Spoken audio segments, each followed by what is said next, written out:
Hi everyone, welcome back to another video from Apps Academy. In this video, I'm going to show you how to create a bubble on Life360.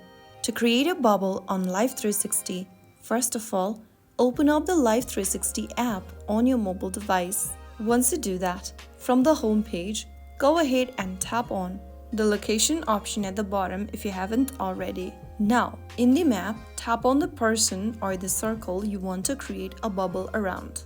Now, click on Create a Bubble. This will create a virtual location radius around that person. Set a desired radius for the bubble by sliding the little white dot at the bottom of the screen. Click on Continue at the bottom to save the bubble. Choose how long will you be in this bubble. You can choose between 1 hour up to 6 hours.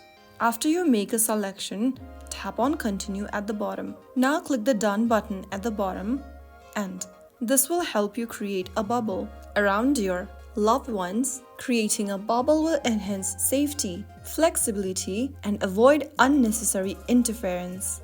You can stay connected, informed, and keep your loved ones safe with just a simple radius. So that is how you can easily create a bubble on Life360. If you found the video helpful, like, share, and subscribe for more of these tutorials. I will see you in the next video. Thank you for watching.